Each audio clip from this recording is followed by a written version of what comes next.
Kings Island, a theme park located in Mason, Ohio that a certain plastic yellow guy has a lot of experience with. He's talking about me. Kings Island is a theme park that I've been going to since I was pretty young, but it recently dawned on me that I don't really know much about the history of the park, and I thought that it would be fun if I shared some of the strangest rides I found while doing research on the park's past. So join me as we look through the history of this wonderful park that may or may not have let 50 baboons escape into the vast expanse of Ohio.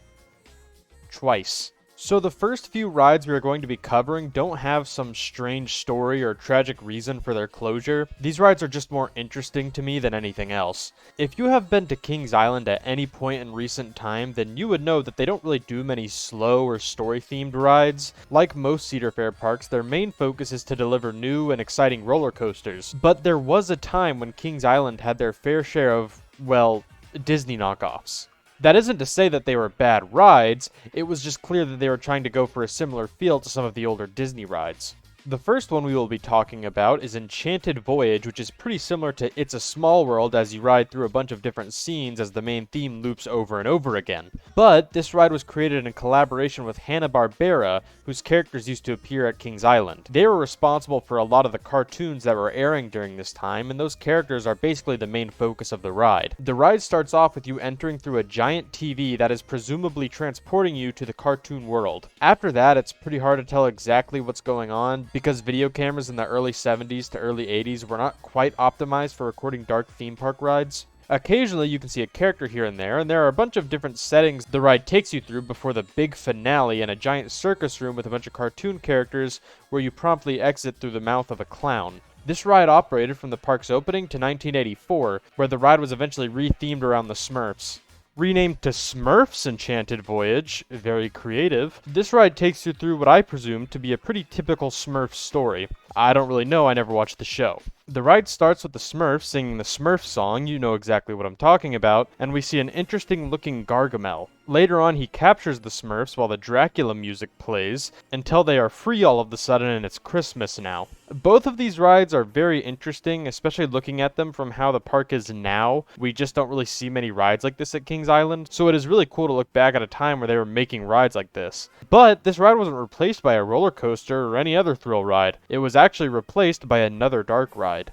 After the closure of Smurfs Enchanted Voyage, the space would be replaced by a new ride called Phantom Theater. Once again, this ride takes a lot of inspiration from Disney, but this time we have an attraction that is very similar to the Haunted Mansion. But what is cool about this ride is that instead of a generic old mansion or graveyard, this ride takes you through the many rooms that you might find in a theater. While this ride seems fun and has a few cool things to look at, it overall does just feel like a downgraded version of the Haunted Mansion. A lot of the effects that made that ride impressive just aren't really here, and while some of the ghosts look alright, a lot of them just look like a normal person painted blue. There are still some impressive parts, and overall it seems like an enjoyable ride. It just fails in some of the areas where the ride it was clearly based on shines. In 2003, the ride was replaced with Scooby-Doo and the Haunted Castle, which kept the haunted theming, but other than that, basically completely changed the ride. Now, instead of having the ride just being a normal dark ride, it is now a laser shooting ride where you shoot laser guns at the targets. This part makes the ride a little less boring for people because you now have something to do while you are looking at all of the scenes. But also, the scenes do not look nearly as good as they did in Phantom Theater. Everything just looks a lot cheaper on this ride. Instead of animatronics, we have a lot of 2D cutouts of characters given that black light glow effect. And while it doesn't look terrible, it just doesn't look that great either. But after losing the rights to Scooby-Doo after being purchased by Cedar Fair, the ride would be renamed to Boo Blasters on Boo Hill. This is practically the same ride, except it has been stripped of all the Scooby-Doo theming that was there before. But the most interesting part of this ride to me is that it is still open to this day, but I never knew it was there before doing research for this video. I guess I just never did a lot of searching through Snoopy Land all of the times I've been there, but I genuinely don't think I've ever seen this building. While those first two rides were interesting, I would argue that this next ride is where things start to get a little more strange. You see, in the back section of the park where rides like Orion, Flight of Fear, Banshee, and others now reside, there used to be a very different kind of attraction.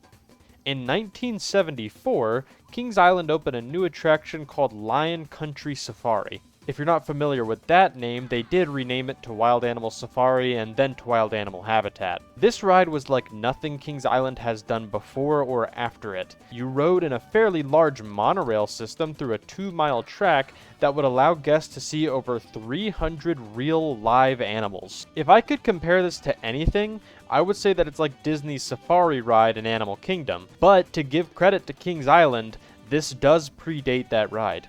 And also, as said earlier, you ride in a monorail in this ride instead of a truck driven by your guide. This ride was incredibly popular, and it's pretty obvious why. You don't really see attractions like this in theme parks like Kings Island, so it was a pretty impressive feat.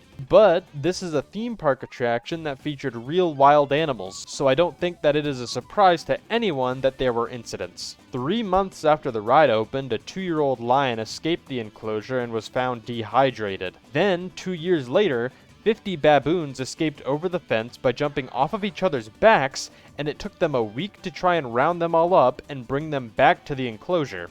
Then the baboons did it again, but on a more serious note, one of the safari rangers in the enclosure was fatally mauled by one of the lions after getting out of his jeep for an unknown reason. Because of these incidents and a few other technical issues, Kings Island upped the security of the enclosure and began charging extra to ride the attraction. Eventually, as Kings Island became more and more popular, it was decided to close the attraction to make room for more rides. The animals were shipped to another location and the monorail trains were sold off to Jungle Jim's International Market for $1. While this definitely would have been a cool attraction to ride, I think it makes sense why it ultimately closed. The ride had tons of problems and incidents on top of having to take care of over 300 animals, and it just doesn't really fit with what the park would eventually become, but it is still one of the most interesting parts of its history.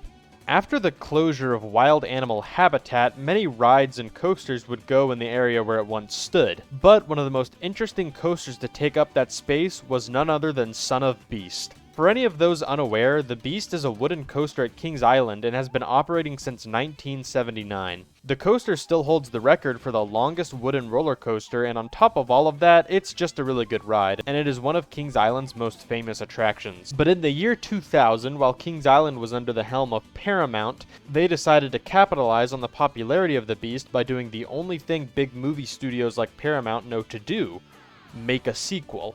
When the ride opened, it was a record breaker. It was the tallest wooden coaster, the fastest wooden coaster, and most notably, the first wooden coaster with a vertical loop. Looking at the ride itself, it looks like a very interesting coaster. While this was marketed as basically the sequel to the Beast, besides the fact that it's wooden, it really doesn't bear much of a resemblance to it. The Beast is known for using the hilly terrain of the area to lengthen a lot of its drops and taking you deep into the forest and giving this feeling of isolation. None of this is really here in this ride, as it is just plopped down in the park in the plain view of everything else. Not having this stuff doesn't make it a bad coaster, but it does make it nothing like the ride it is supposed to be the successor to. But on the bright side, this ride is quite big and looks like it has some really good hills and, of course, the loop. Son of Beast Loop was and still is a pretty big deal. Nothing like it had ever been made, and it was very impressive. But ultimately, this ride would go through some rough times, as it would have its first big incident in 2006 when a train was suddenly stopped during the ride due to a cracked beam which injured 27 riders. It was then found out that this happened because the support structure was not made to support the weight of the track and trains, which, if you didn't know, is very important for a support structure to do. You see, this ride was being built by the Roller Coaster Corporation of America, who is well known for tricking theme parks into working with them because of their low prices, and then rushing through the construction of the ride, often giving very rough and unenjoyable ride experiences. Kings Island ultimately fired them early on in construction and took up the project themselves, which led to the structure problems the ride had. This ultimately led them to giving the ride lighter cars, which sadly could not complete the loop, meaning that it would have to be removed. And at this point, the coaster was just one enormous structure of bad publicity, so when a woman injured her head due to the roughness of the ride, even though after inspection it was found that nothing was wrong with the ride, Kings Island just decided to get rid of this thing as quickly as possible. You know, even though it probably wasn't safe, I still wish I could ride this ride in its original form. Because, I mean, come on, look, it has a cool loop. Alright, so the last ride we will be talking about in this video is Tomb Raider the Ride. This ride is actually based off of a video game, Well, actually, it's based off of a movie based off of a video game. To be honest, I have never played the game or watched the movie, so I don't really know anything about the series, but hey, it's cool that it got a ride. Now, just looking at the queue, this ride is extremely themed, which is something that is not very common at Kings Island. Sometimes the ride will have some story, but usually it's nothing too complicated or expensive. But here it looks like we are in line for a universal ride. It's very impressive. But since this is all indoor, you may expect this to be a roller coaster or dark ride. But in reality, this ride is something completely new. So you know those top spin rides that you might see at a theme park or even a fair sometimes?